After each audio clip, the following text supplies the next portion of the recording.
भगवान श्री कृष्ण जी के अनन्य भक्तों को अनंत सादर प्रणाम।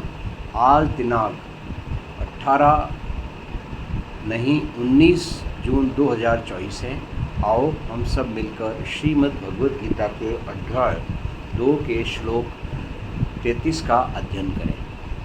यहाँ हमें विश्वास है कि आपको स्पष्ट हो जाएगा कि ये जो शब्द धर्म युद्ध ये क्या है।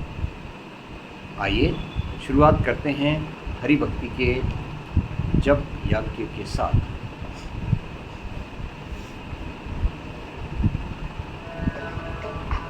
ओम नमो भगवते वासुदेवाय नमः।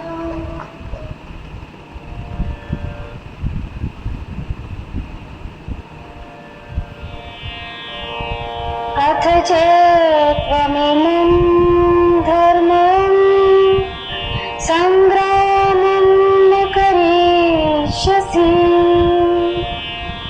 ततः स्वधर्मं कीर्तिं च हित्वा पापं वाप्स्यसि। आप भगवान श्री कृष्ण हमें समझाते हैं कि अथ चेत त्वम इमं धर्म्यम संग्रामम न करिष्यसि ततः स्वधर्मम कीर्तिं च हित्वा पापम अवाप्स्यसि। आइए अब इसका हम हिंदी में मतलब देते हैं। यदि तू इस धर्म युद्ध को स्वीकार नहीं करता है तो अपने धर्म और यश को खोकर पाप का भागी बनेगा। करुणा से भरे अर्जुन की बात पर बेशक कुछ लोग सहमत हों, जो उनके जैसे ही भावुकतापूर्ण दृष्टि से हालात को देखते हो।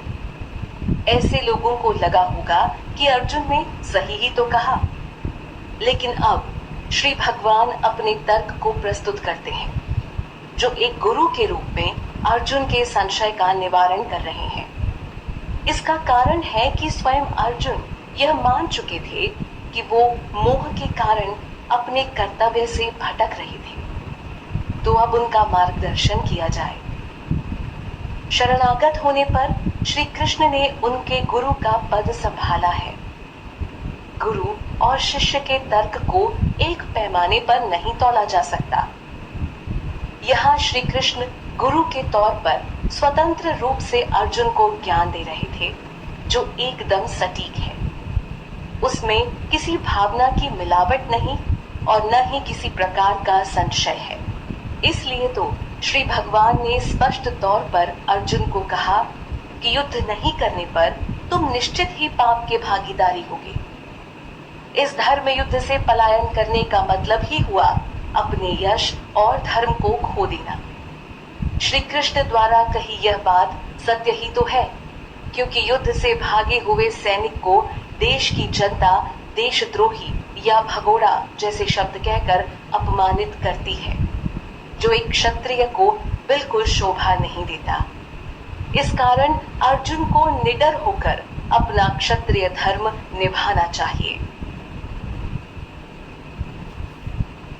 आइए अब संगीत की भाषा में।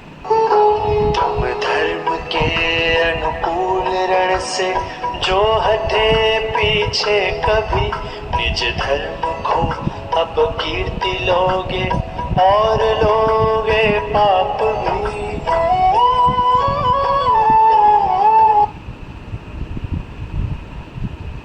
ओम के उच्चारण के साथ संपूर्ण आहुति। ओम